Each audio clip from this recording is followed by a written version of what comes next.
If you want to know the top tools to use as an entrepreneur coming from someone who's a VA and has worked with a few, then stay tuned. Hey, I am Hannah from Amethyst PA and I have been a virtual assistant for over 10 years now. Oh my gosh, don't even remind me. And I just wanted to share a few of the key tools that I'm finding as a virtual assistant are helping my business owner clients. The first tool that I really highly recommend is the tool called Canva.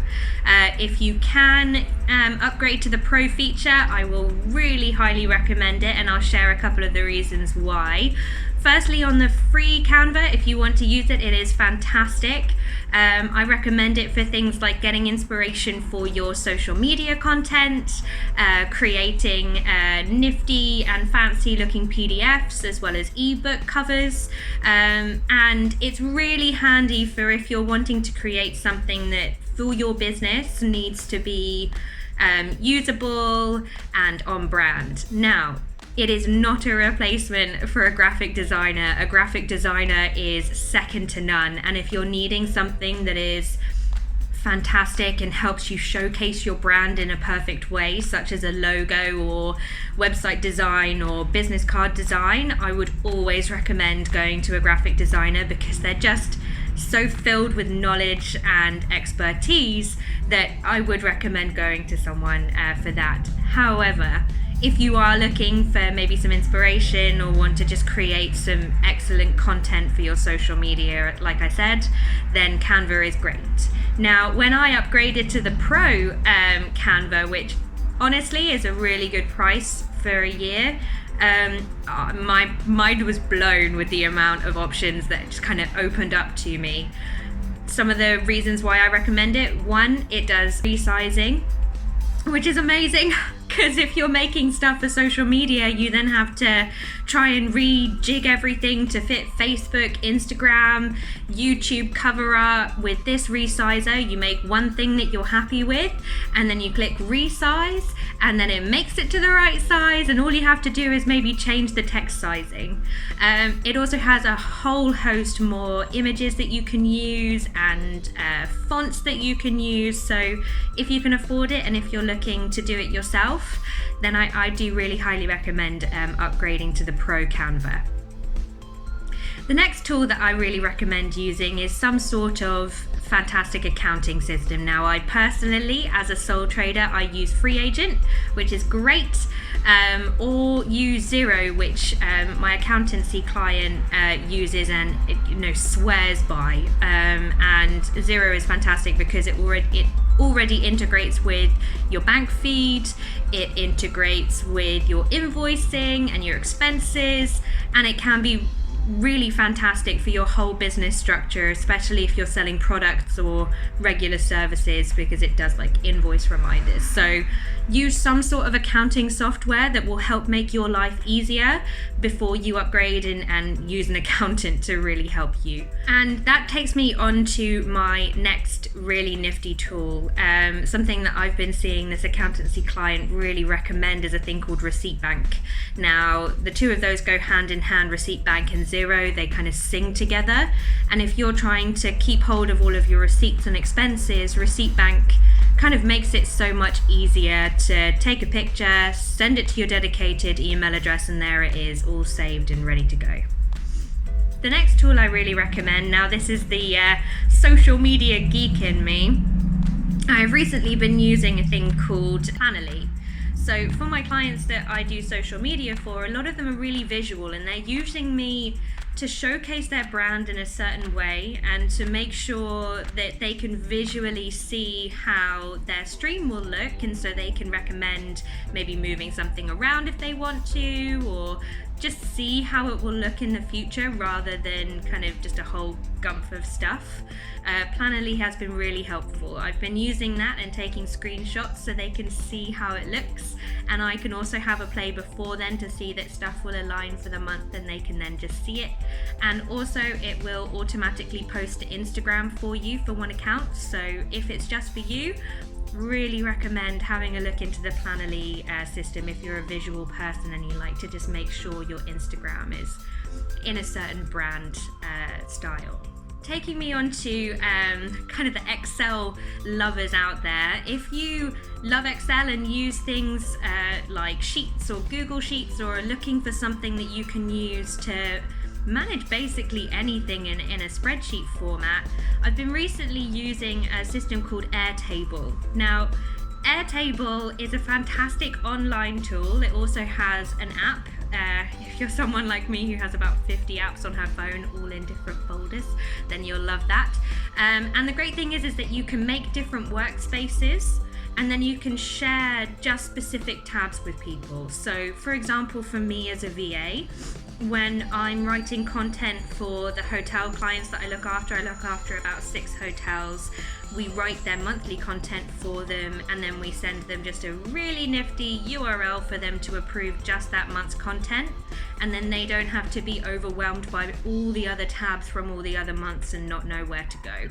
It also gives you the option to just view the tabs, so if your team members just need to see what a plan is, they don't have to edit it, but also you can invite them to be able to edit and change. And if you're working with several people, especially in this day and age when not everyone is in the same office together or even in the same time zone, it's a really fantastic tool for the event people and the project managers out there to really get together and make a fantastic plan. If you are someone who is looking to have lots and lots of to-do lists and you're unsure where to go to keep track of all the things you need to do on a day-to-day, week-by-week, month-by-month basis, I'd really recommend using a system called Flow. Now, I was using a system called Asana, but for some reason their notification system, it's really not working very well anymore, and that moved me across to, thanks to a company I'm working with, they introduced me into this system called Flow. Now, Flow is fantastic because you can break it all up into projects, you can really easily assign things to people, put due dates to people, and those people get notified based on their tasks if they want to. They can look at their workload. You can look at other people's workload as well to make sure you're not overloading them for the day. And then you can also move stuff around. You can add attachments really easily. You can comment on stuff. And also that also has an app. So you can really easily just get notified about maybe when someone comments and says, I can't do this because XYZ, you can quickly get onto it and sort out what needs to be done. If you're someone who has more than yourself in your team, so when I get brought in working with other team members, we often have things that we need to communicate about rather than just picking up the phone. If they're on a different time zone to me, that's just not appropriate.